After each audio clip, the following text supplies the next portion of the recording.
Thank you Lord mga katropa, yan po. Thank you po Lord. Huli mo lang ayun oh, diba? Lalaki pa. Yan ang advantage ng hindi natin nang pinapatay natin yung ating ilaw mga katropa, kasi nga makakaano sila, hindi sila makakalayo agad. Ayun, malaki pa. Oops. Lakas. Yan po mga katropa. Yan po yung mga nahuli natin mga katropa. Sanyahan na tayo ngayon.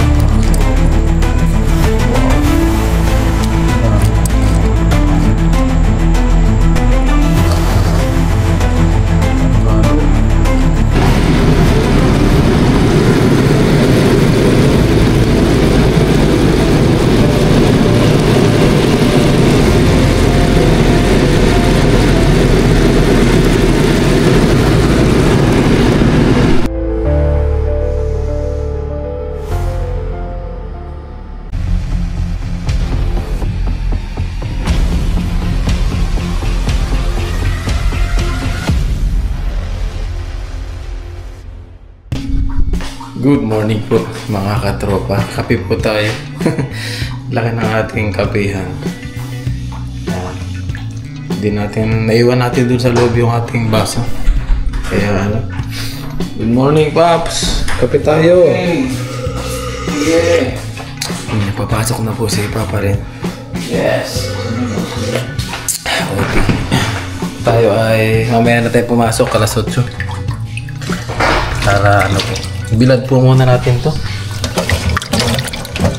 Tapos lutuin natin to pang almusal po. Yan. Yun. Wala tayong early overtime ngayon.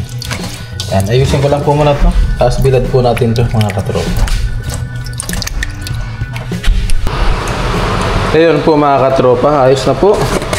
At sa pagkakataon na to, tinanggalan ko po siya ng laman loob para ano tawag doon, hindi siya masyadong yung maanggo, kasi yung nakaraang ginawa po natin medyo may ano siya tawag doon, maamoy, kasi nga hindi dire-diretso ang araw nun, kaya hindi siya masyadong natuyo siya, kaya lang putol-putol po. Kailangan natin siyang isilong. Isang buong araw na umuulan, hindi ko may bilad, kaya nangamoy siya. Ngayon tinanggalan ko siya ng laman loob niya para if ever na umulan, kahit maghapon mo siyang nakasilong, hindi siya mangangamoy. Yan, kunting asin lang po. Iyan na natin po, ibilad na po natin. Yan, magandang umaga po sa ating lahat mga katropa. Bilad muna natin ito. Ayusin natin yung ating pagbibilaran. Okay. Yun, no? Meron na naman tayong pang stock natin. Yan, bali ito lang yung pinagbibilaran ko po. Yan. Ginawa naming upuan. Tapos meron dito ano ba yun? Ito yung glass. Binabaligtad ko lang po yan para yung nasa ilalim ang maano. Tapos ito po, ito lang. Siguro ay gugupit na lang ako dito ng mas maliit, kasi masyadong malaki to para sa bilaran. Kunti lang naman ang binibilad po natin. Gupit tayo.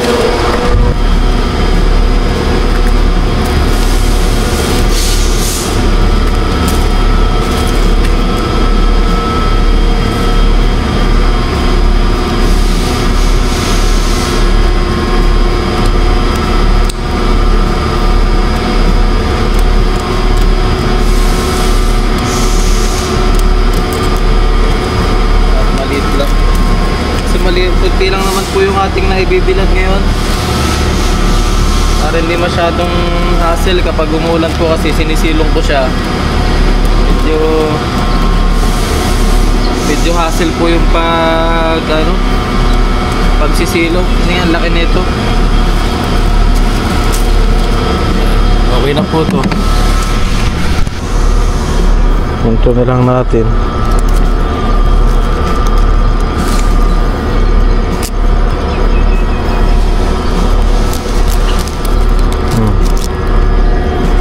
Yun, ayos na po ito mga katropa. Ganito lang. Tapos bilad natin dyan.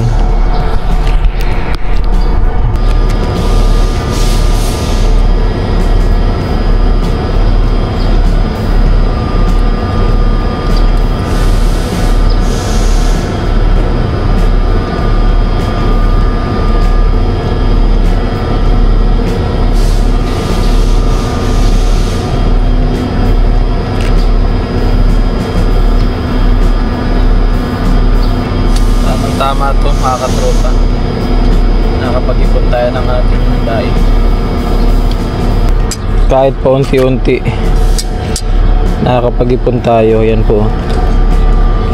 Yun, ayos na po.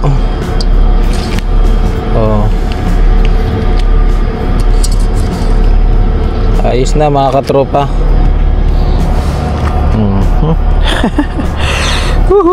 Pero na naman tayo. Tapos magluto na po tayo para makakain na tayo.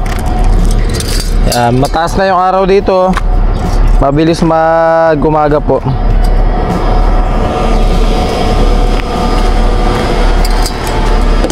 Ligpitin lang natin ito para hindi nakakalap dito po.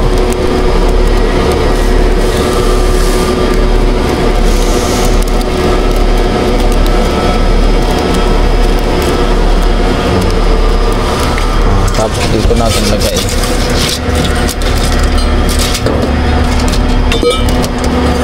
Yun.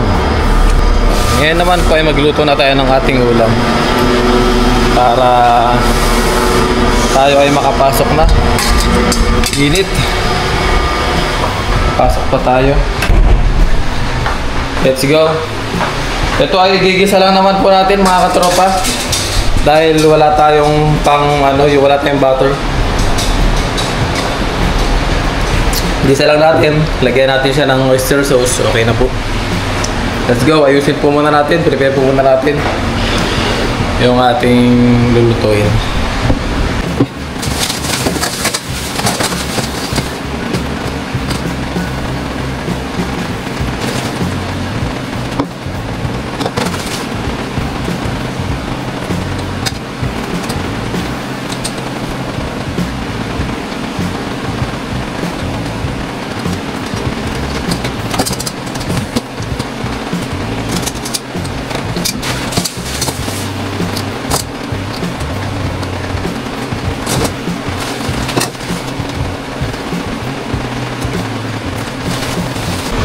Yan po mga katropa, ayos na po, nalinisan na natin. Tapos isama na natin yung mga hipon na nahuli natin nung nakaraan po. Yan, yung maliliit. Sana yung sinasalok ko nakaraan. Kung naalala niyo po, ito yung sama na natin. Tapos luto na po natin mga katropa. Ayan po mga katropa, meron na po siyang mantika. Nalagyan na natin. Lagyan natin yung sibuyas. Wala kasi tayong mga katropa. Wala tayong butter. Wala rin tayong bawang. Kaya sibuyas na lang ang nilagay ko. Lutong pasyam na lang po ito mga katropa. Para meron lang tayong pangalmusal. Healthy naman to. Healthy kasi meron siyang sibuyas. Yan o. Ang sibuyas mga katropa, lumalaban yan sa mga cancer natin. Sa mga cancers. Basta yun na yun. Ayaw, di ba? Para maiwasan natin yung mga cancer. Magsibuyas tayo. Sibuyas, sabot. Lalo yung mga sariwang sibuyas. Okay yung mga katrop. Lagyan na po natin, tusod po natin. Ganyan lang. Pero kung ito ay marami, Talagang bibili ako ng butter mga katropa. At kung meron tayong mahaba-habang oras, kaya lang kunti lang din, tapos wala pa tayong oras, tulad yan, papasok pa tayo, ang almusal lang natin. At isama po natin to, yung mga nahuli natin nakaraan. Yun, ayos, dumami rin siya mga katropa. Yun ang diskarte ko po, kaya hindi ko muna niluluto yung mga nahuhuli kong iba, lalo pag konti. Iniipon ko para kapag nakahuli tayo sa mga susunod na araw, meron tayong pagsasamahin, dadami ng dadami. Tapos isang lutuan lang po yun, kaya katulad ngayon mga katropa. Yan, lutuin lang po natin to at tayo gutom na rin mga katropa. Tapos mga katropa, ang ating pampalasa ay ganito lang, nor liquid seasoning. Ito yung madalas kong ginagamit kasi mabango. Yan, nor liquid seasoning. Ganyan lang mga katropa, simple lang, pampabango yun eh. Tapos masarap din yung lasa niya.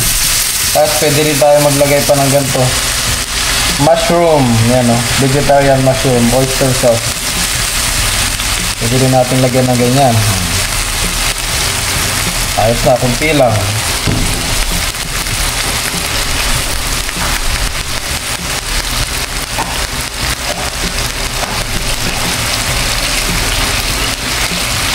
Tapos pwede rin natin siya lagyan ng asukal.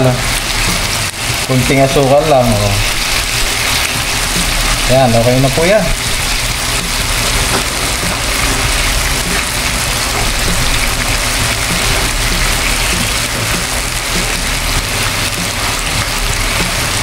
Yan, lutuin lang po natin to.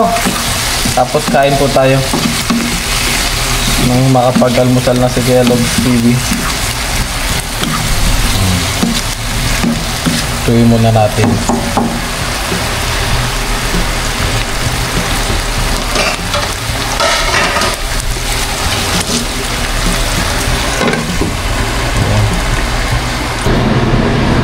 Ayun mga katropa, basang-basa tayo ng pawis. Umaga pa lang mga katropa. Grabe. Pawisin po talaga ako. Nagpalit na lang tayo ng damit natin mamaya. Pagkakain na po tayo. Ginit. Grabe. Kaya pag ako nag-fishing po mga katropa, yung lakarin doon, napakalayo. Ang nangyayari, pagdating doon sa ating spot, basang-basa na ako ng pawis. Dati kasi, doon sa may spot na lagusan po, kung tawagin, is nakakapasok pa ang mga motor, e-bike, pwede pang ipasok. Pero ngayon po kasi, pinagbawal na nilang magpasok po ng mga vehicle. Kaya ayun, medyo naglalakad tayo ng malayo-layo. Mula sa bungad. Tapos yung gamit natin, wala na tayong mapag-iwanan. Kung gawa nga yung motor natin, hindi natin mapasok sa loob. Kaya every time na lilipat tayo, pit-pit natin yung mga bag natin, mga tubig natin. Kaya pagdating ko dun, ulas na mga katropa. Basang-basa na kagad ng pawis si Kellogg's. Yun, maraming salamat din po pala mga katropa sa mga walang sawang sumusuporta po sa akin. Yung naging journey ko dito sa Taiwan, salamat po sa lahat ng sumuporta sa akin mga katropa. Mga adventure na nagawa natin dito sa Taiwan, salamat po sa inyong pagsama sa akin. Init talaga mga katropa. Yan, lutuin ko lang po yung ating ulam, tapos maya-maya kain na po tayo. Ayun po mga katropa, ayos na po yung ating patcham. Yan, kain na po tayo. Almusal na po tayo mga katropa. At bibihis lang si Kellogg's mga katropa. Tayo kakain na po. Let's go po. Mga katropa, okay na po yung ating niluto. Ayan o. Yun, ayos naman. Tapos meron tayo ditong sinigang na isda binigay sa atin ng ating kasamahan po. So ayun po mga katropa, bago tayo kumain, mag-pray po muna tayo. Ama namin sa langit, ako po yung nagpapasalamat sa mga biyaya po, lalo na po sa aking panibagong araw ngayon sa aking buhay. At salamat po Ama sa biyaya na aking nahuli po kagabi. Salamat po sa paggabay niyo po sa akin. Salamat din po sa paggabay niyo sa aking mga viewers, lalong-lalo na sa aking family. Ayan, salamat po Ama. Salamat din po Ama sa pagkain na nakahain sa aking harapan ngayon. Hiling ko po na magbigay ito ng kalakasan sa aking katawan. At hiling ko rin po gabayan niyo po kami dito sa Taiwan kasama ng aking mga kaibigan. Gabayan niyo po ang aking pamilya sa Pilipinas, aking mga viewers na katulad ko po mga OFW at sa mga nasa Pilipinas din po. Gabayan niyo po sila Ma. Ito po yung aking dalangin. Nasasalamatan sa pangalan sa Kristo. Kain na po tayo. At gutom na si Kellogg's. Wow, nice to. Sinigang na isda. Yan. Higop muna tayo sa baw para makabuelo tayo dito.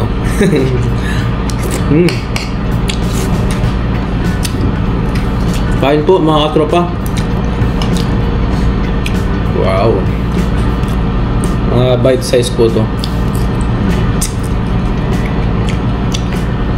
Ayos din pala pag ginisa lang sa sibuyas mga katropa. Malasa rin siya. Sarap nung lasa ng sibuyas niya. Ayan. Mahilig tayo sa sibuyas mga katropa, kahit hilaw. Lalo pag kumakain kami dito ng tanghalian po, talagang sibuyas. Bumabanat po ako niyan, hilaw. Yan po ang hilig ko. Sibuyas. Maraming sibuyas. Kaya ako hindi po ako nawawala ng sibuyas dito. Pero na lang pag sobrang busy talaga natin na halos hindi tayo makalabas. Ayun. Nawawalan ako ng sibuyas. Naubusan. Kain po tayo. Ayun. Tignan nyo naman mga katropa. Talagang intak na intak pa yung laman. Malalaman mo sariwan-sariwa talaga.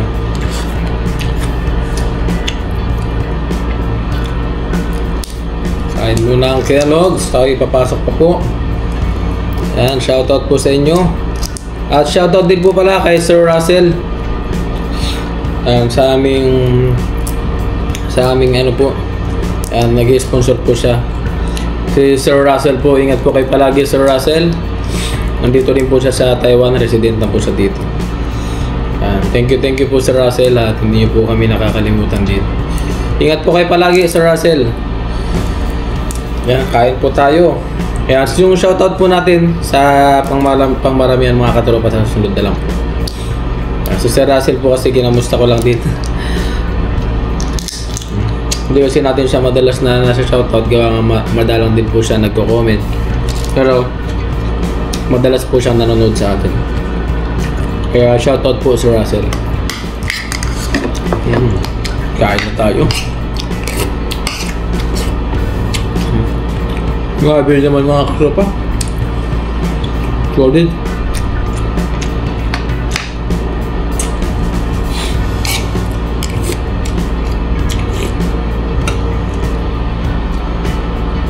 Solid yung laman ano. Nung nakaraan, sinubukan natin magsalok po.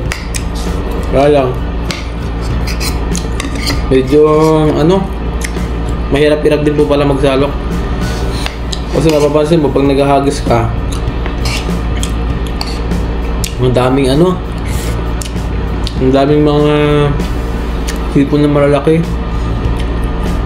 Pag hinagas ko yung lambat ko, tumatalon yung mga hipon. Yung pala, sa paghagis lang po ng dala yun. Pero pag ang tubig tahimik, talagang halos wala akong makitang hipon. Nasa ilalim pala sila lahat. Kaya yun, bumili tayo ng salok. Nagamit din naman natin. Kaya lang hindi ganun karami na huli natin.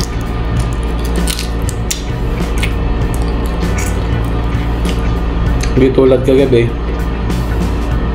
Talagang yung mga malalaking hipon, malalaking sugpo, nakukuha po natin. Mas maganda po yung lambat natin na manipis. Bibili po ulit tayo ng ganun para makahuli tayo ng mga hipon. Bili tayo ulit ng yung maliliit ang butas. Ganado si Kelog sa sa pagpipishing, lalo pag ganun po na maraming hipon. Libre na ang ulam. Ang hipon pala. Kasi sa market po ang hipon 200 ang kilo.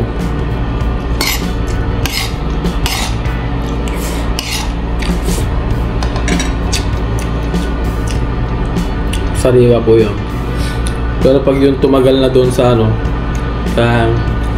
sa mga plato-plato nila, binababa nila. Minsan 100 na lang. Pero hindi naman siya yung bila sa mga katropa. Yung parang nalipasan lang ng yung hindi lang siya nabili ng mga agad-agad. Pagpaligpit na yung palengke, nagbumura na kagad siya. Hindi na nila binabalik sa rep yun, mga katropa. Talaga kailangan maubos lahat. Kasi pag pinabot nila ng kinabukasan, daan na. Ganon dito sa Taiwan po. Kailangan this day maubos lahat ng kanilang paninda. Pag hindi man naubos yan, yun lang, hindi natin alam kung saan napupunta. Pero lahat ng tinda sariwa. Wala kang makita na galing sa freezer, pula mata. Yan, wala.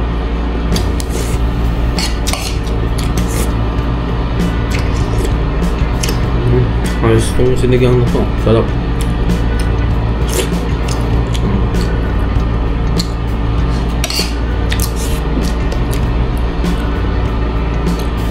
Trabaho. Yan, thank you po pala sa inyo mga katropa sa walang sawang suporta po sa aking vlog. Sa palagi ang panonood niyo po sa amin dito sa Taiwan. Thank you po. At isa ako sa mga sinusubaybayan nyo po. Kasi alam ko po na marami talagang vlogger dito sa Taiwan. Kaya laking pasalamat ko pa rin po. Kasi isa pa rin ako sa pinapanood nyo na vlogger po. Kahit tayo ay maliit na channel lang po. Hindi ganun kasikat. Pero maglalaan pa rin po kayo ng oras para mapanood lang ang aking vlog. Yan. Laking pasalamat ko po talaga sa inyo mga katropa.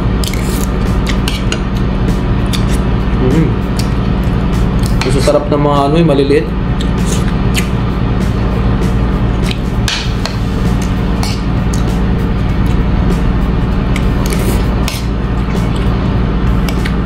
Ayun, see you po sa mga susunod pa nating vlog. Kailangan na po nating magmadali. At tinatawag na ako ng aking makina. Kailangan ko na mag-output. See you na lang po ulit sa ating vlog mga katropa. Paspasan na po natin ito.